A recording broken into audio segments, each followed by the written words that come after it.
guys? Hammer here with Crash. We just finished up 2022 Operation Stonebreaker from TCA. That's Third Coast Airsoft. This is going to be our after action report. We're still in our hotel room. It's now Sunday. We didn't play today because I was dying. And I killed my guns. And he killed all his guns. So we sat the day out, went back, attended the raffle. Actually, bought $10 worth of tickets, won a $90 silencer co-licensed from Z-Shot. It's got the pretty trades there. 45 ACP suppressor, which is going to look sick on my MPX that you don't know I have because I've not done a video on it yet, but we'll get there. Anyway, point of this video is basically as an AAR, after action report. So we're going to talk about what we thought was good and the bad of Stonebreaker. Crash, you want to kick us off? So I've been to 5 TCA events that I know of, that I can remember. One of my favorite things about them so far are they have clearly defined. Actually, do you have your map? Yeah. Let's grab that. They have clear defined objectives that actually do independent Actually, I don't things. think I do. I think I looked at the car because it wouldn't fit nothing and almost crinkle it up. Nah, that's fine. Don't worry about it. So it's like playing Conquest on Battlefield 4. Is yours in your pack? No. No. Actually, no. I have my event map right here. There we are. So I'm gonna fold this so it's easier to see.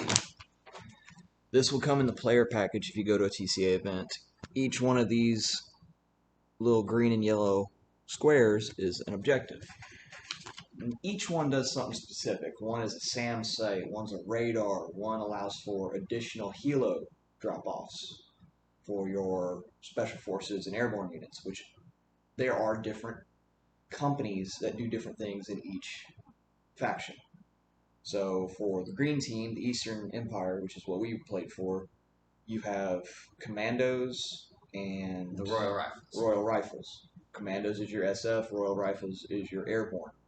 They will get dropped off and repositioned at start of the game, and they'll also get dropped off mid-game, like they're getting dropped off by like a helo or an airborne insertion.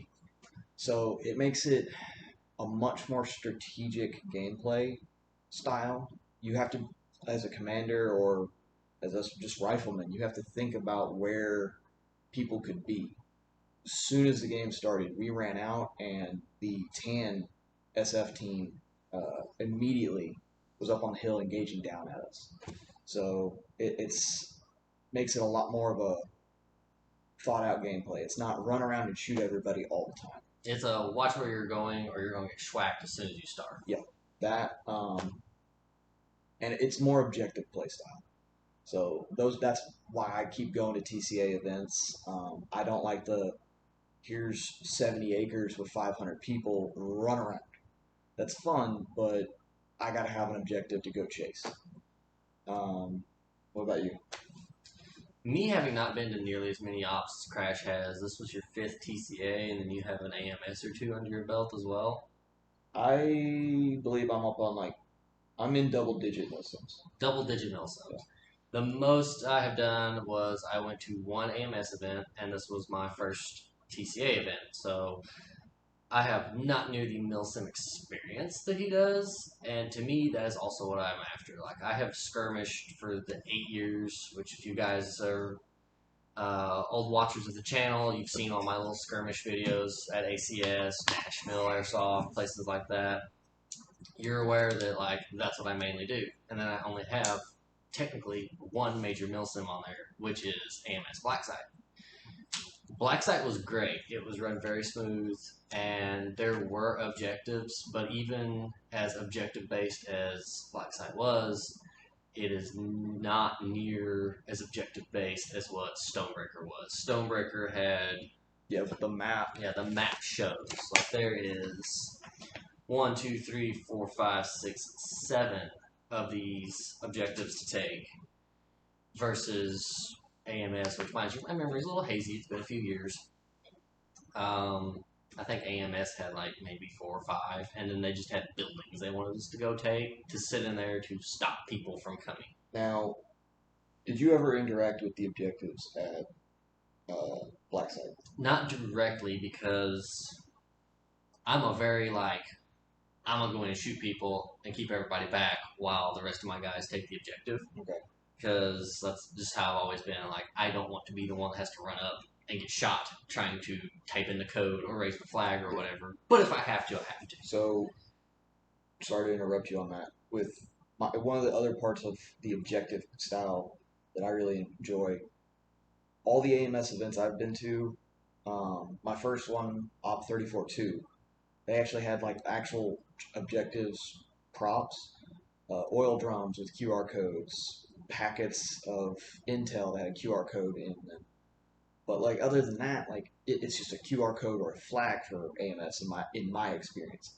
Yeah, that's the experience I have as well with Blackside. They Yeah. gave my squad, Single Airsoft, they gave us intel packets, but all it was a QR code that you can capture and scan, you get points. Like it didn't actually unveil any intel that helped sway the game. It was just a points thing. Like, oh, here's 10 points to Gryffindor for capturing this ATL. Yeah, and like intel. uh, yeah.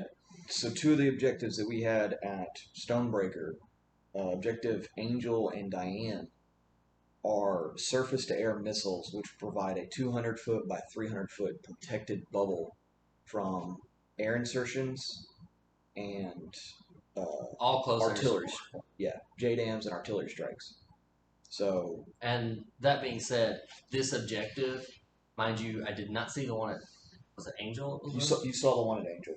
No, I saw the one at Angel. Yeah. Angel was a great big case. Diane was actually a printed out 3D printed missile site. Like it looked like actual surface to air missiles that were just set in the middle of all of these connexes, and then had a control station that was laptops and such actually in one of the connexes, and that was where you had to go to enter your code, which was something simple. I believe it was all ones. Yeah, for us it was 4 ones, and it would switch to the green side, which actively on there's a iPad tablet built into the prop that it actually shows you. I don't think you saw that. It shows you what objectives are actively controlled by your team. So if you capture an objective and see it, it gives you an instant situational awareness on the entire battlefield on what objectives are controlled by who. Exactly. And it shows you how many points your faction has based off of that, what that objective has occurred, being 1 point per second.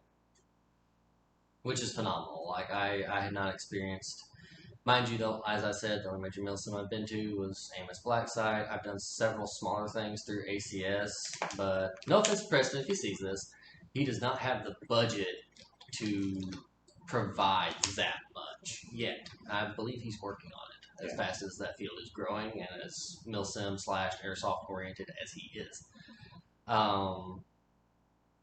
The only thing I would want to do outside of a TCA event at this point in my life would probably be one of Swamp Sniper's events, just because he adds such a large element of role play in and actually has all the same field props.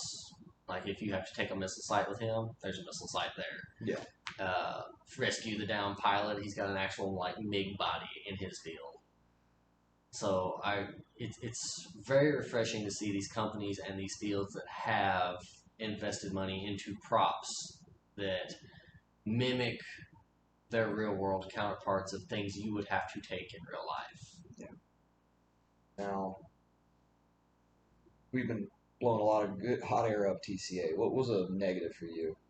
One of the negatives, just in my personal salty opinion, I had an instance which I believe I'll upload if it captured correctly. I had an instance where Tan was in a building and we were trying to take the building. And I go in after a nade goes through and I shoot and I miss a dude by this much and I get schwacked. So I get out of the way of the door and me and another guy had got in. So we just kind of got off to the side, waited our bleed out, and just watched grenade after grenade. I believe it was 2 or 3 that rolled into this room and detonated within feet of these guys. And they never once were just like, they never once thought of, oh, maybe that killed me. They just held their mark. Mind you, they were hiding behind a metal dumpster that the marshal had declared was solid cover. But 2 of these definitely went off 6 feet behind them. And my guy that had died with me walks over where the one had detonated and just counts to 10 as he walks. Didn't say, you guys should be dead, any of that, just counted to 10. There's 4 people stacked up on this dumpster. Only one guy was like, oh, yeah, that did kill me, and put his death rag on. Props to that man. Like, he realized his mistake and immediately called himself out. The other 3 guys, they just start cussing at my guy and calling him a boomer and such because all he did was walk and count. So we go get a marshal. The marshal goes in, and the extent of it was he deducted points from the TAN team. Like, he didn't go in and be like, all right, you guys should have been killed, relocate.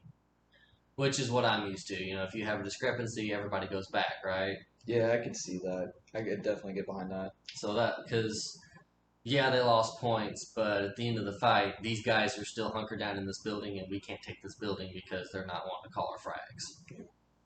But aside from that, I don't really have a lot of negatives. Yeah, no, that was one of my only major gripes. Except for the night portion, I got a green laser in the face, and it was just a brief, like, across my eyes, and I looked away. But it did bring up the conversation of should lasers be banned? Yeah, So I run night vision, and we will be doing a gear video on my channel, Shadow Team Outdoors, here after this. But I run an IR laser, and people running Chinese Amazon brand green and blue lasers, which have zero regulation on them. They're incredibly powerful. Like, we're talking light a match, cut electrical tape with them kind of lasers, and it's a big safety thing. Like, I don't want to get flashed in the eyes. I'm not going to go out of my way to flash somebody in the eyes. And this is just as harmful as your eyes as taking a BB to the face. Only difference is your eye protection is not going to stop it. There are very specific laser lenses you can buy, but like I think Oakley's are the only ones that are readily available. ESS's I can't remember. I'd have to check. ESS probably does because they're on the APEL list, which is what gets issued to the guys in the Army. So, like, you can't require everybody to have laser lenses because some people are running prescription or they can't afford that. Like, that's not something that they have in their budget. They spent tickets for what, 175? Yeah, $175 to go to this event. Like, just for the ticket. That's not including hotel, gas, food, pyro, ammo of the car. Yeah. We're not going to talk about money. We're not going to get into that. But, like, if people, like, the pilot, so TCA has a helicopter pilot, and it has helicopters at their events. Even the pilot was lased. She had laser shined in his eyes. Which, mind you, if something high powered enough blinds a helicopter pilot and he crashes a helicopter, that's lives. It's the lives that were on, say you're doing a gun run and somebody lasers your pilot, and that's 4 people that just most likely lost their lives, as well as the pilot. Mm-hmm. If he crashes into a crowd of your guys and the blades go through 15, 20 people, like, you went from having a good time to you're now part of a tragedy that will most likely get milsims as a whole banned across the country. Yeah. So you're covering worst case scenario. It's like most possible case, you get lased in the eyes, you got to get eye surgery or something to fix it. Pilot gets lased in the eyes. He has to get some. Maybe it can be corrected and be fixed if there's damage done, or he loses his fucking job because his vision's fucked up. So minimum case, you've cost somebody their livelihood. Yeah. So that's where it's like green lasers are statistically. Fact check me if you want on this. Drop in the comments. Fact check us. but like, I believe green lasers are 50 times more powerful than a red laser, and then blue lasers are stronger than green. And both of those were being shined on the buildings prior to StartX for the night phase. So, And we're talking like 10 to 15 lasers. I believe only one or two were blue, but for the most part, they were all green lasers. Yep. And then you get into the prospect of IR lasers. You And- don't know unless you're wearing night vision that is hitting you. and I was running with we have a new teammate, Dan. He's my coworker. He was engaging somebody through a doorway, and a full power IR laser came through that doorway, started on his chest, and worked up to his face.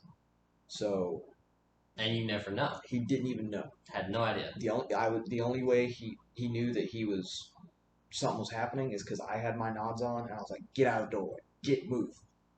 So it's there needs to be a conversation. I'm not saying banned outright. I did speak to Sal Zuniga, the head admin for TCA, who's a very receptive, very intelligent individual. I believe they will look into it, handle it accordingly. But conversation needs to be had. And this is somebody that has a laser and night vision. So Sal said, "No, I'm not gonna say that. Cut that part out." Yeah, we'll just Um, nix that. nix that because I don't want to speak on behalf of him. Yeah. So that was for you the negatives. For me, the only besides the laser, the only real negative con for the event, I believe, was they oversold the event a bit. I don't know the acreage for the site we were on. It was it's GTI, Government Institute, Government Training Institute. Thank you, of Barnwell, South Carolina, and phenomenal AO. Like this is an AO that we have looked at for since 10 years for you, 7 for me. Yeah, since we figured out what milsim was. Yeah. And it's a training facility that's got like an old decommissioned nuclear reactor and hexafluoride plant. It's an old industrial facility, and it's just really awesome. But like, it had 750 players. That's how many tickets were sold. And first phase of day one, Saturday, seemed a little crowded. About halfway through, things had started to kind of thin out. Phase 2 was a little better, and then for me, night phase was pretty fun until I killed my gun. But which we've not diagnosed yet. I believe it's either a motor issue. Yeah, I think it's the motor. Yeah. But either way, like I had a blast for the 5 minutes I got to play of the night phase, just because it was so few people. Right. There was 250 players on the field, and you had a lot more freedom to maneuver, freedom to move. That, in regards to that I kind of can class that as a negative, but it's my fault. I rolled up into a building, and tan spec ops all had night vision. I had green in there. I did not know there was tan in there, and pulled what would have been a nasty flank if I had known that the guys below me were not green, because one had said that's all green there. He didn't say engage, he didn't say hold your fire, he just said that's all green there. So to what I assumed was, okay, so these guys are green, cool. And I just sit out on these steps and post up. I'm like, Tan will be by here shortly, because we had held this building all day, more or less all day. Tan held it in phase 1. We held it in phase 2. I was determined to hold it in phase 3. Well, unbeknownst to me, the guys below me were not friendly. And I got laced up like a cheap pair of boots. So, but I could have flashed them with my light. I could have illuminated. I had a stream light, 1,000 lumens. Like I could have lit the whole interior of that room up, but I didn't, because I didn't want to illuminate what I thought was my friendlies. Yeah. So I got laced, and then found out, these guys are enemies with nods. To be fair, I don't think you would have been able to identify them with nods or a thermal either. Definitely not a thermal, because nods can't really differentiate camo pattern. So like my Ranger green's like white. Ah, gotcha. So it's the way the fabric and the dyes absorb or reflect the IR. Yeah, the only thing you could have done is flashed them with your light, but they you ended up getting overshot by them, which I got overshot by the same guys at Sirius Viking last year. That So particular squad, like he had talked. We won't name names, yep. but he had talked about them to me for years and had never had a positive to say. And then I was like, oh, surely they can't all be that bad. And then my first go at them at night, I get overshot, yelled at to call my hit when I had already said Yeah. hit, and was trying to find my deadlight on my sleeve to turn it on, and then got laced up again So with 6 more rounds. there, I will say, I believe these are the same guys that were in there in phase one that were not calling our grenades. It honestly would surprise me. yeah, because I think so. Because I think I remember seeing someone walk out the building. Yeah. But I will say one thing. There's a very big player diversity to TCA ops.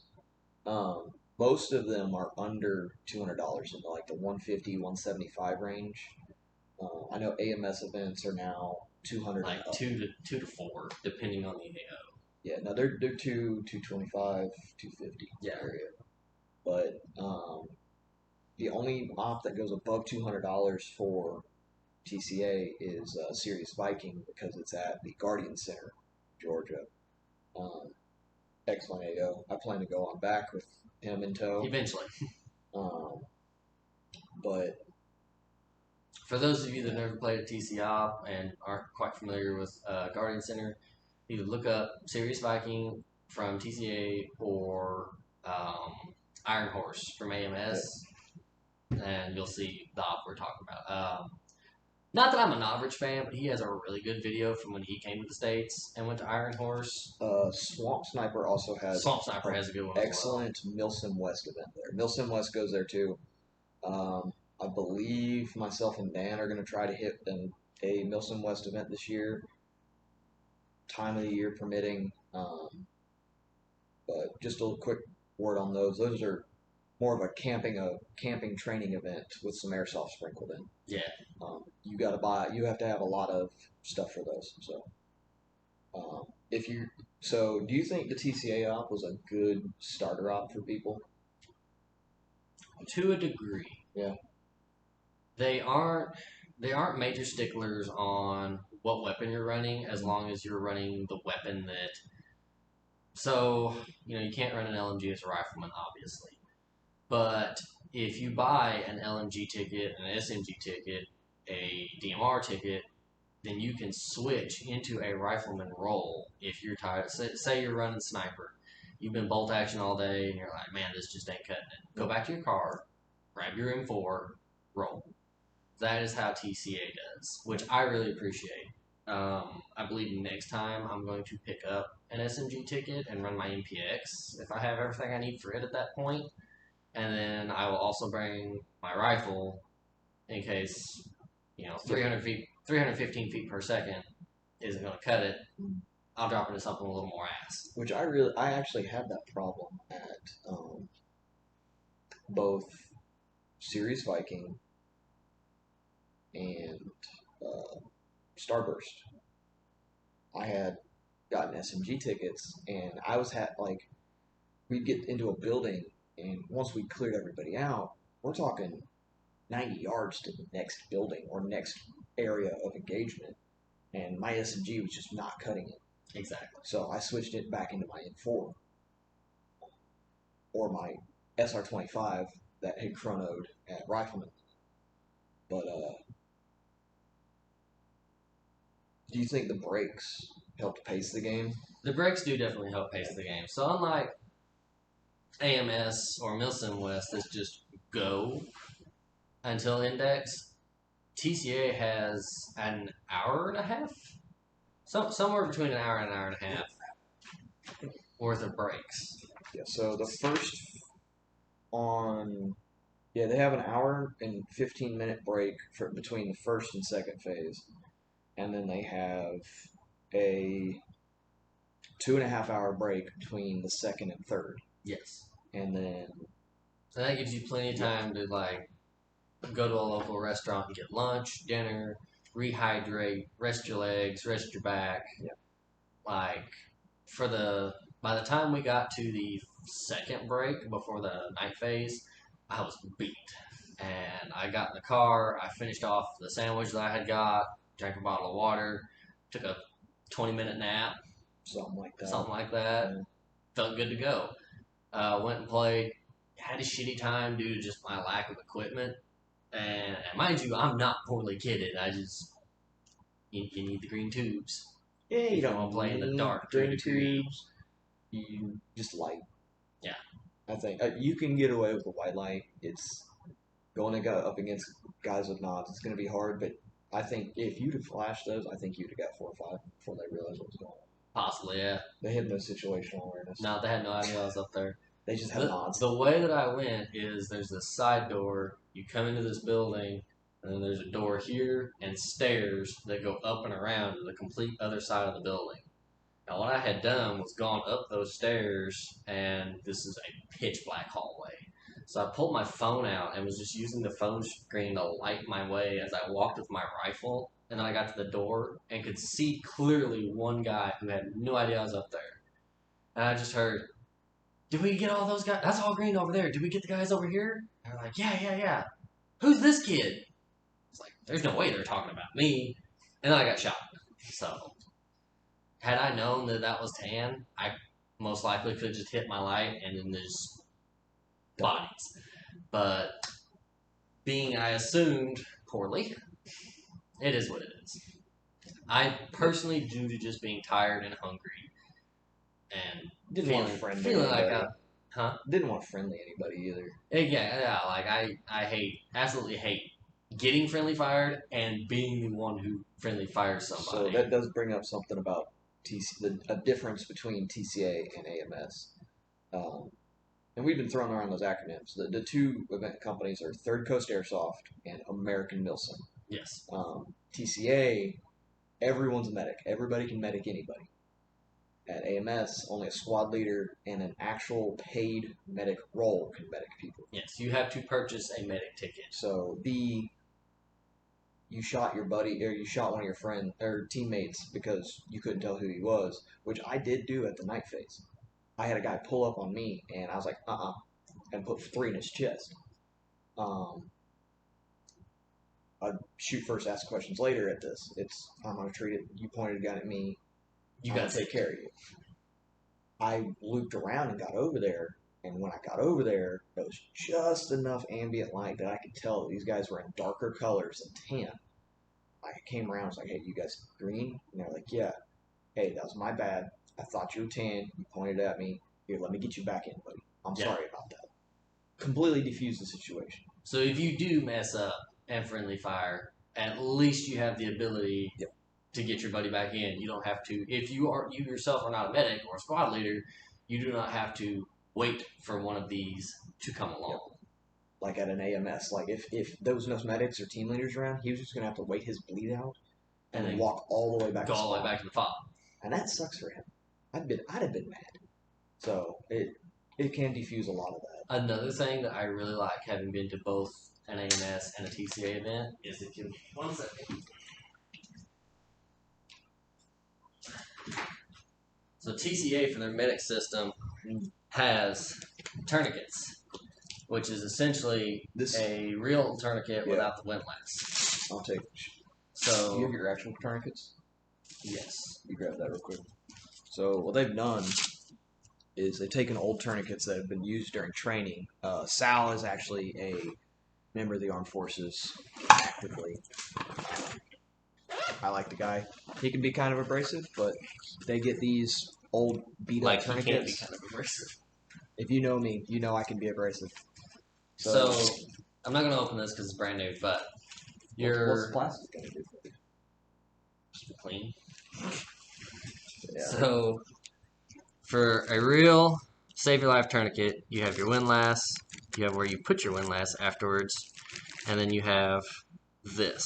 Yeah, this is your friction buckle, and then this is the tag end of what's left over after they cut the windlass out. So, say I got shot. I stick my arm out. I'd run up to him. He's back in. Done. Just like That's that. all it takes. With AMS, you need a 4-foot, specifically 4-foot bandage, and you have to wrap it around and then tuck it in. no tying it. No tying. It has to be tucked. That can be kind of, and mind you, this again is only a medic. Yep. So a medic gets for American Milsim 4 bandages to himself, and then everyone else has 2 bandages, which you can put in a pocket or a pouch or what have you. So with TCA, if you lack this, you can also use a bandage, but all you have to do is put a loop through it and pull. As long as it's tight. As long as it's tight. Yeah.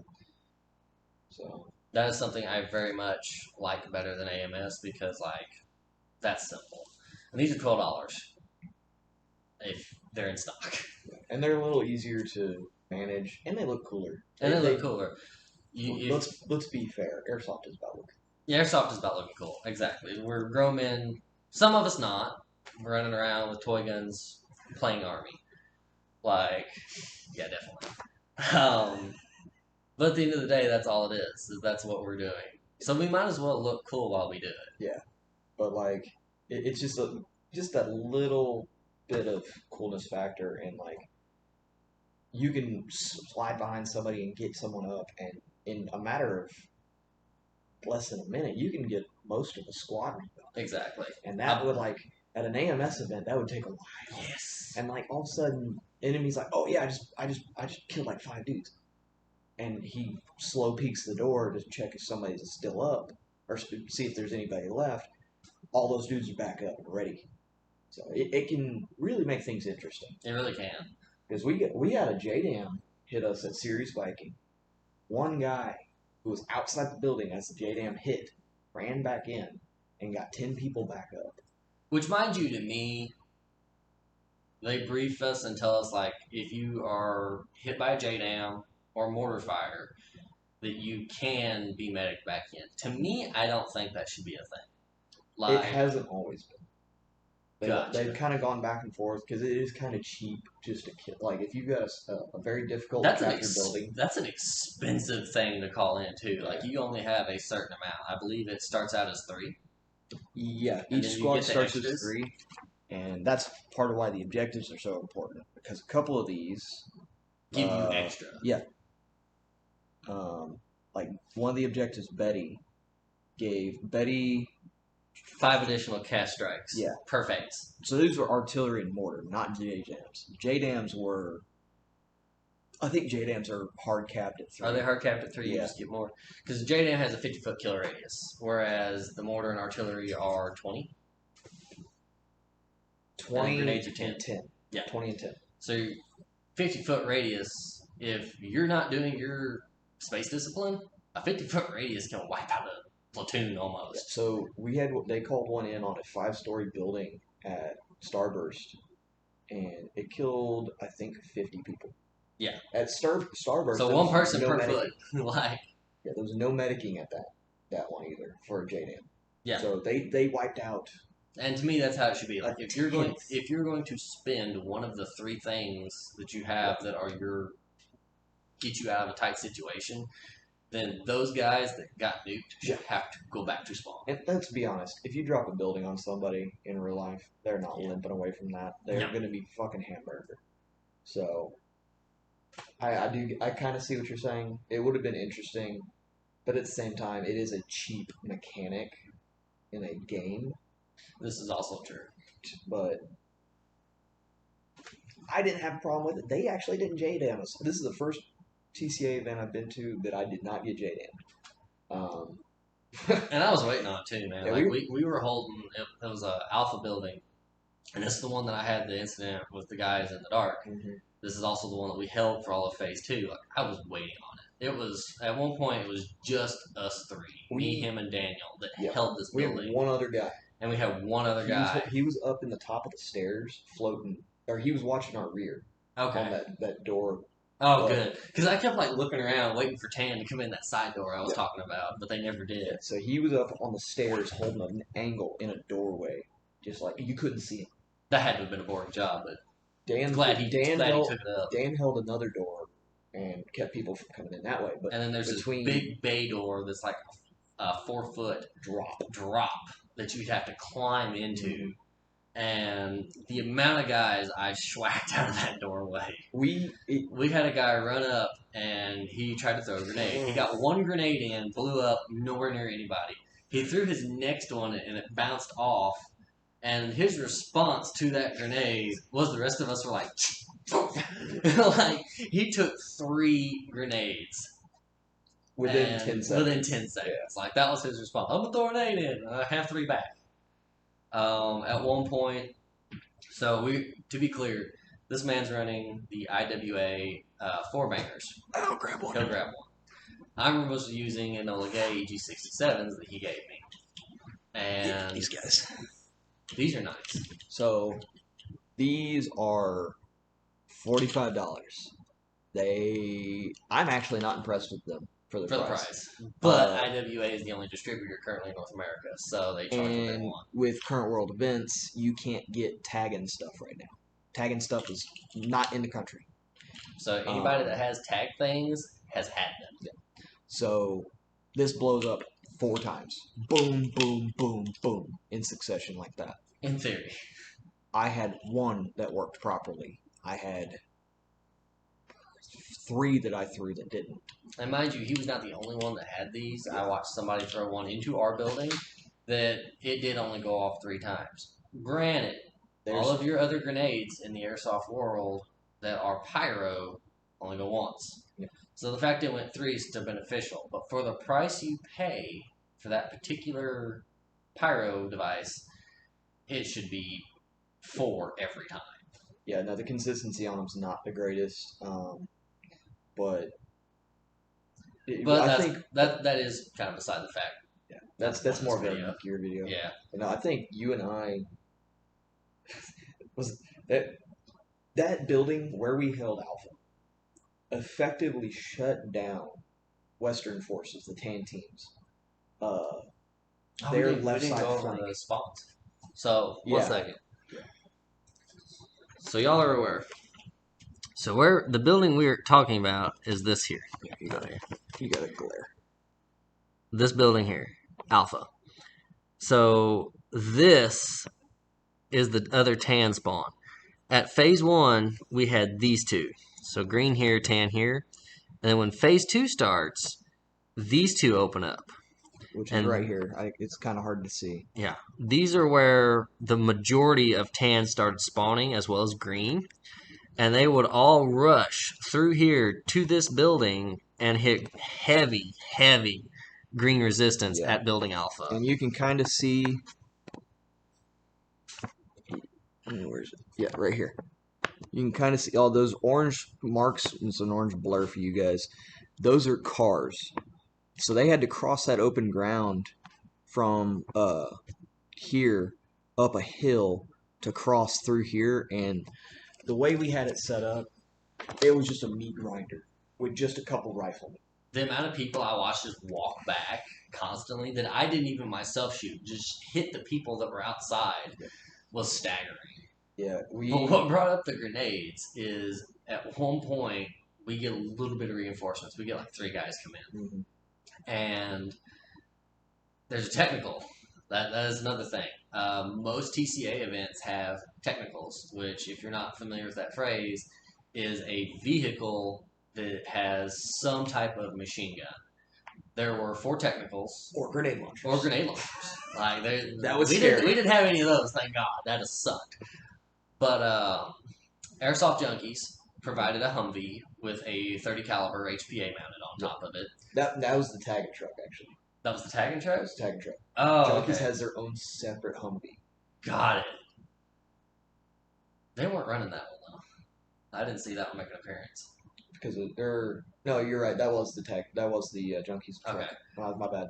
So there was a team. They were called Tryhards Airsoft or something like that. Something Tryhards. Had a Hummer H2 or 3, one of the 2, that had a Classic Army minigun mounted to it, and then on the door and a saw on the roof. That was the 2 tan technicals. Ours were a Jeep Grand Cherokee, which is my favorite, that had a saw. The other one was a Jeep too. Was the other one a Jeep? It's just completely gutted. They've taken all the doors off. They've cut a hatch in the roof. Like they trailer it to events. They're Got it. at every single TCA event. Well, like everything had a machine gun mounted on the top of it, more or less. And the Junkies Humvee rolls up, and these guys that come in, one of them has a tag Russian FP6, and Oh yeah. he had it rigged up to a suicide bomber strap, as he called it. Because I was trying to undo it. He goes, "No, no, it's suicide. Just pull it, and go." Okay. So I have this armed grenade in my hand by the spoon, and I go to this doorway, and I haven't played in a while. So I let go of the spoon on this tag grenade, and the primer detonates and jumped out of my hand. Completely just doing, and I tried to catch it and I missed. It hits the ground. I tried to grab it and I fumbled it. So I have to run away from this grenade, which is the most embarrassing moment I had the entire time. Yeah. So what he means by spoon is like this. So this is another one of those IWA grenades, and I had pulled this to blow up another technical, and these have a much stronger spring in them, and I could not get the pin in, so now this thing is taped to make it safe. Yeah. Because if this pops, it's It's gonna loud. get real loud in here. Real loud, real fast. I like how you just threw it on this. Oh yeah. So anyway, to recover from this, I pulled the last two EG67s I had on me at the time, and just kind of to whom this may concern, one out the side of this bay door where I saw three guys run up to medic a saw and a guy that was throwing grenades earlier. I was like, nah. Here, And have one then- back. yeah, here, have another one. And then I pulled the other one and hurled it as hard as I could at that junkie's Humvee. And I don't know if I killed it or not, but they left. So mission accomplished. That fucked off. That was one of my most memorable moments, aside from not long after. I guess they forgot we were in this building because I come to this doorway and I see six guys and a mobile respawn medic. So what this guy is if you're dead, he can come to his place. Yeah. And he has an IV bag and a syringe, and he pours He's those got more of those. He's got a bunch. a bunch. Yeah. But he pours those out to simulate reviving you, So like, and you're back. You take your tourniquets off, you're you back- reset. yeah, you're allowed two revives off the tourniquets. You're double tourniqueted up. You find that guy with that bag. He squirts that. You take your tourniquets off. You're back in the fight. You're ready to go. So I see him standing there with six dudes around him. Nuked them all. And I was like, what's the guy with the red bag? And they're like, make sure he dies. I'm like, he's already dead. Do not let him get up. I'm like, 10-4. And smoked three dudes that tried to rescue me. Yeah. Like, I was a royal menace in that particular area, which was phenomenal. Like, that was the time of my life at that op, was just being in that building. And then I think I died. Yeah. And ended up elsewhere. You did something foolish. Yeah, man. You I get bored, I get dumb. You left he had this really nice spot, so paint you the mental picture. This is literally a chemical manufacturing building we're in. It was like a radiator or something that it gets run, the chemicals of whatever it was get a run heat through. transfer unit. And I was just up on the top of it, not laying on it, just over the There was side. a little with bit my of a rifle ledge stocked. about that tall that he'd stepped up on, and he was clearing this entire panel that was probably 3 foot wide by 4 foot tall. And he was, or probably taller than that. I was gonna say it's taller than 4 foot, 4 because it was foot 6. armpit height on me. So And he was up on top of this in the way back in the room in the dark. And he left that spot and ended up over in a really shallow side on the right side of the bay door. And I was like, how did you get over there? I walked. I'm like, whatever. So, But no, I got killed on that, and that was my last life. So I went back to spawn, and then we just kind of you went hunting. we went hunting. I ended up so there's these two snipers by Objective Angel, which is it's the closest to one of the tan fobs, forward operating base. Yep. So they're in the one shot at me, misses, ricks the round off of the dead guy behind me, off of his glasses. It sounded like somebody walked up and smacked this man in the face. Yeah. It hit so hard, it ricocheted off his glasses and went into the roof. And he goes, wow, that was a good one. I was like, where'd that even come from? I'm looking around, and I see a ghillie hood laying in a fence line, like 120 feet away. So I engage, and they just kind of slowly get up and leave. It's like, I didn't hit you. Okay. So I push forward with some other guys, and we're like shooting and shooting and shooting.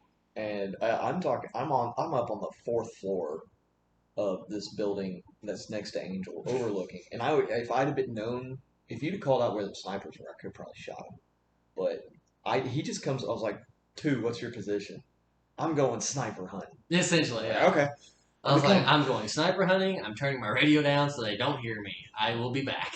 Yep. And I just peeled off and around these guys through this thick ass brush and swamp. Yeah, no, there was literally a dead alligator. Was there? Yes.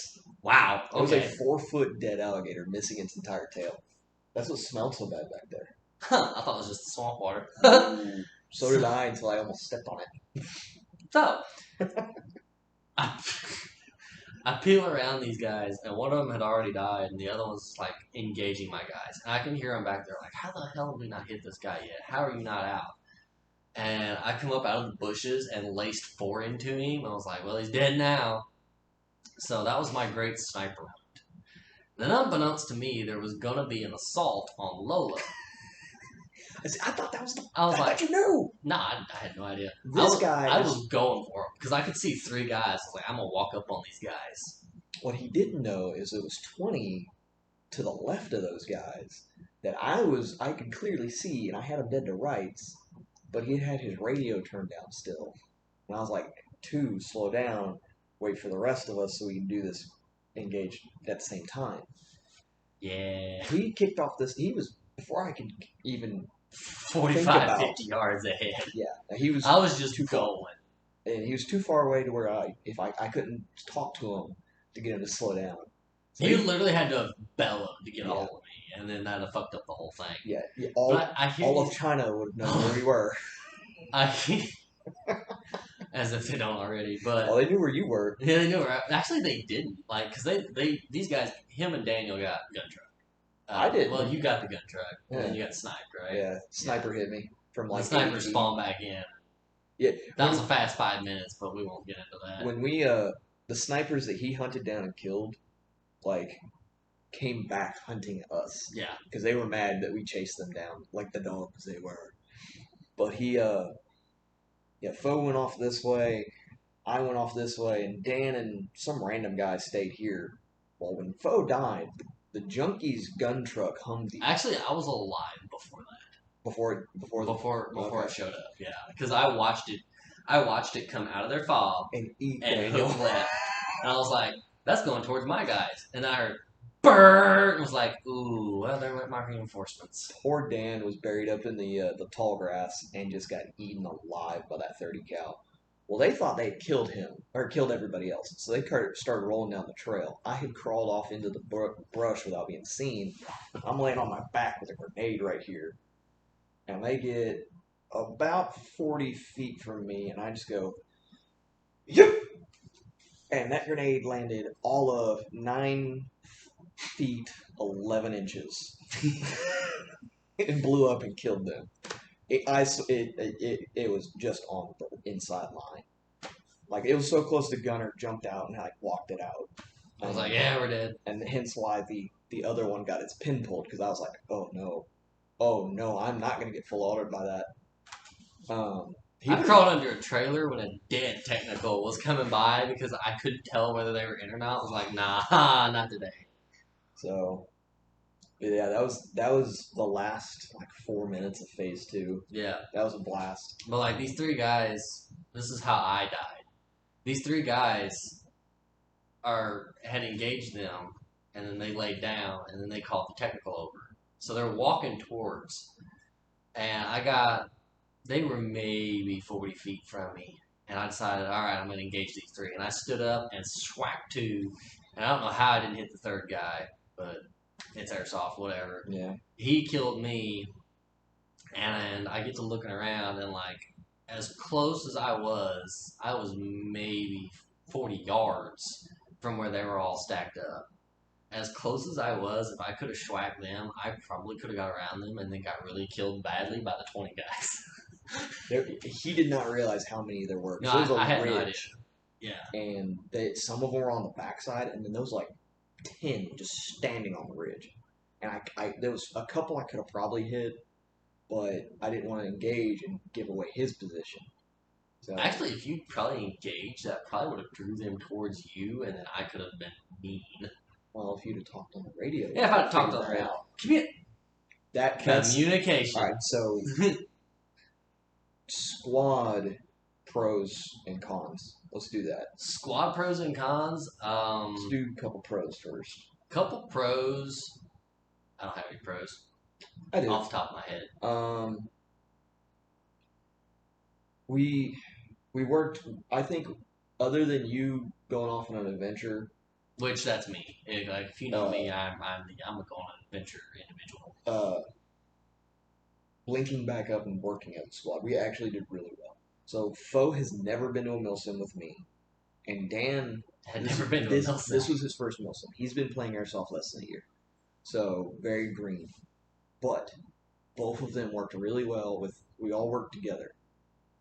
Nobody other than Foe going off, and that was a miscommunication on comms, Yeah. which I was going to get to on our cons. But no, like we worked well, we maneuvered well, we covered each other. We even when comms were acting up, we talked. Yeah. Like when we were in building A, I had Dan positioned covering a side I thought you door. meant squad, like not just ours, like squad based level. I meant us. Us, yeah, us. I think we worked well together. I do believe Green as a whole had a terrible miscommunication problem going phase one. I'd be calling out any positions like, hey, they're literally on the other side of this berm from you, this dirt pile from you, or they're on this other side of the building from you. Same, and maybe 1 out of the 5 call outs I'd make, I'd get a reaction. Yeah. I had a guy during the night phase, bless you, after my gun quit. I was like, hey, my buddy's running a thermal. He's telling me there's a bunch of dudes over in the swamp right there. And these guys with nods, machine gun. One of them even had an LMG, all that. We're like, okay, Yeah. cool. You're not gonna go support that objective there. Gotcha.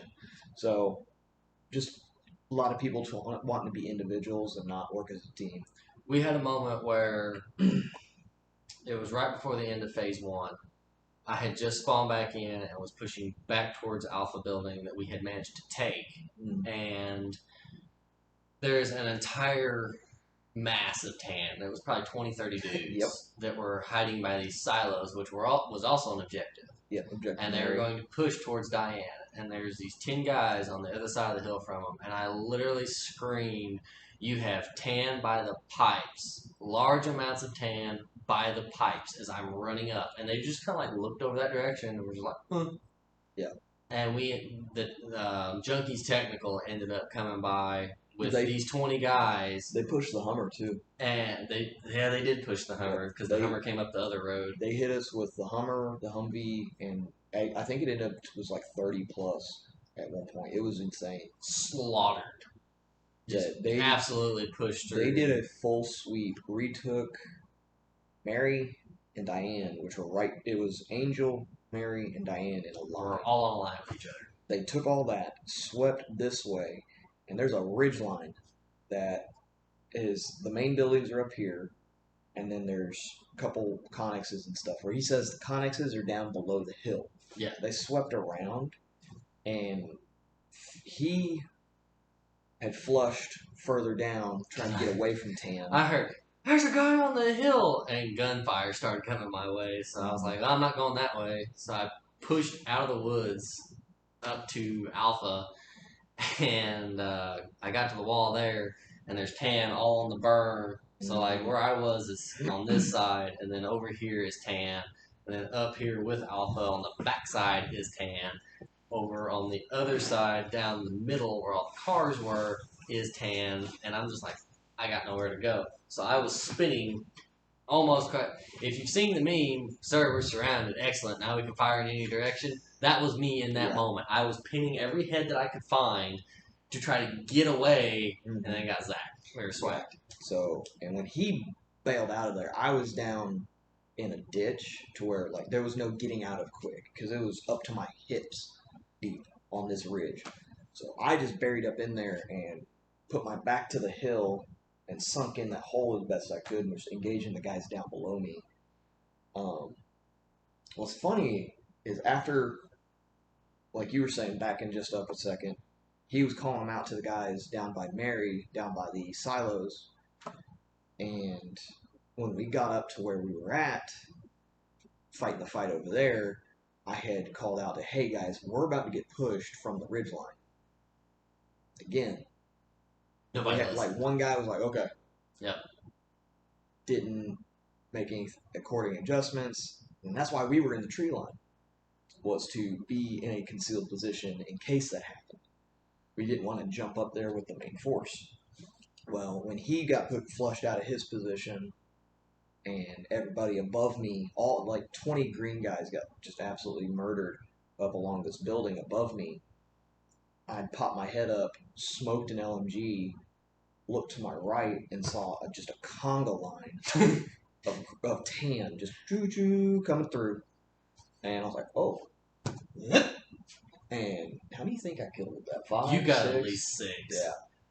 So, but as like the admin, the ref that was up there specifically went, whoever threw that was nice. Like you know you've killed a bunch when the refs are like, ooh. Yeah. So, but in the process of pulling another, I got smoked. So it was just they pulled a very good flank, zero situational awareness, and people just didn't communicate. And as a whole team of 300 and plus people, it failed. We all failed in that aspect. But as a squad, of a 3-man squad, I think we did great. We did great, yeah. Battlefangs suck. Yes. So suck. Comms were a huge problem, the whole of it. Once we got past 100 yards from each other, our comms started to go bad. And granted, which, mind you, these are advertised as like a mile radio. So mine's a little bit bigger and got a better antenna than everybody else. But all 3 of us were running the same hand mic, which is the Baofeng brand. And like, just listen to how crappy this sounds. I don't know how well that's going to translate on camera, but it does sound great. It's everything about it feels cheap. Which, mind you, it's a $15 hand mic. Yeah. I got mine in a combo kit from Amazon for $45. Yeah. And my radio wouldn't even go to the frequency and key for what we were using. So I had to buy one at the op that came with an extended antenna that still sucked. Yep. And like mine, this is a much nicer antenna. This is actually what I used in the military on a lot of the radios we used there. It's not a Fails. It's Disco 32 is who I bought it from. Ramey is the brand on it. But like I got so frustrated because he was trying to communicate an issue, the grenade issue, over the radio, and all I was like, landline. Just call me on my cell. Yeah. Because it sounded like Charlie Brown parents. Just which, mind you, I think I've owned walkie-talkies that would at least cover a 40-acre span. Yeah. Like cheap $20 Cobras that would cover a 20-acre span, and we couldn't get 100 yards from each other. Dan and I could. I think yours, because you were running the longer antennas, right? Mm-hmm. I don't know. Something wasn't right. But definitely, a Baofeng is going to be good if you want to communicate at a small place. I will say, I used to have one of the Code Red headsets, hand mics. This thing, pork chop, if you were in the military. And you ran it for a while, and it sounded great. I think a lot of it is this thing being cheap and these things not being able to push the power, the distance. That is an excellent possibility. And before any of you sticklers hop in, we were operating these at a airsoft event with a promoter that has a ham license. So don't say it. So, personally, I will be investing in better radios. As will I. More to follow on that because I'll post that on my channel when I get it. I know I haven't posted anything since My last video 2019 was a figure Stonebreaker. shotgun compilation. We've been MIA, so Life's got weird. life got weird, man. Life got weird. So This will go up, and later on, you will see both a gear review on his channel and mine of our gear. You will see I'll do an update video because the last update I video English. The last update video I did, I was in Seattle. Yeah. I'm not in Seattle no more. We'll get into that later. But Crash Games thing for closing. no, if you guys are wanting to get into milsim, I think TCA events are very good. There's plenty of shooting. There's plenty of reasons that make them fun. Don't take our negatives and just automatically assume they're going to be bad. Same with AMS. Um, but if you've got just your basic skirmish kit from ACS, $175, and a bunch of buddies who can carpool and get a hotel together or camp. They have free camping at the events. Go. Definitely. Some of some GTI people pay hundreds, even thousands of dollars to go take training courses at. Aside from all the extra stuff we bought, $175 for a 2-day event there. It's a pretty Can't good deal. beat that. So, alright, guys. If you've made it this far, thanks for watching. Tune in next week. We'll have more for you.